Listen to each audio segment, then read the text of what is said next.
देखो, अगर हर किसी, अब आज हम हेमरॉइड्स डिस्कस कर रहे हैं, अगर हम हर पेशेंट की प्रोक्टोस्कोपी करें तो जो हेमरॉइड्स हैं उसकी इंसिडेंस बहुत ज़्यादा है।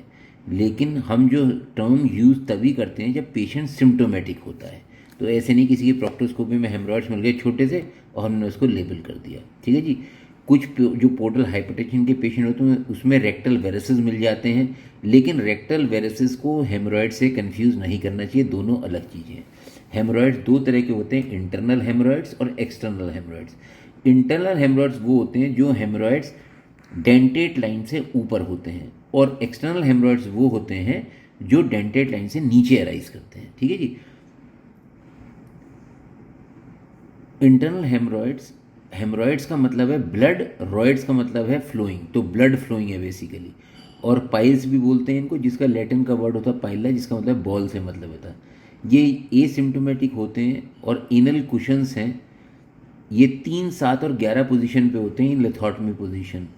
इन addition hemorrhoids may be observe between the main pile masses, in which case they are internal hemorrhoids at the secondary position.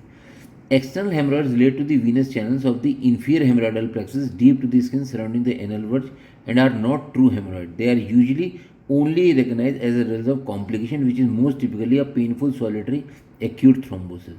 तो जो एक्सटर्नल हेमरॉइड्स हैं ये ट्रू हेमरॉइड्स नहीं है, तो ये बेसिकली कोई एक्यूट थ्रोम्बोसिस हुई है वीनस चैनल्स के नीचे की, उसकी वजह से ही होते हैं। लेकिन मेन डिफरेंस यही है, above the dentate line internal hemorrhoids, ओ और उसके नीचे हो रहे हैं तो external hemorrhoids. External hemorrhoids associate with internal hemorrhoids, internal external piles, result from progression of the latter to involve both hemorrhoidal plexuses. अगर ऊपर से इंटरनल हेमरॉइड नीचे को ग्रो कर रहे हैं और उसने दोनों प्लेक्सेस इन्वॉल्व कर लिए, ऊपर वाला भी और इंफीरियर वाला भी, तो उसको हम बोलेंगे internal external piles. Secondary internal hemorrhoids arise as a result of specific conditions, although the mechanism involved may be the same as those involved in the formation of primary internal hearts. The most important causes is cancer of anorectum, जो बहुत ही rare है, लेकिन हाँ ये secondary internal hemorrhoids का cause हो सकता है। बट दे में भी अदर कॉजेज लाइक लोकल में एनोरेक्टल डिफॉर्मिटी हो जाए, एनल टोन की स्फिंक्टर टोन कम हो जाए, एसाइटिस हो जाए, ग्रेविड यूट्रस, यूट्राइन प्रोलैप्स, ये सब जो है पैराप्लीजिया वगैरह ये सब कर सकते हैं।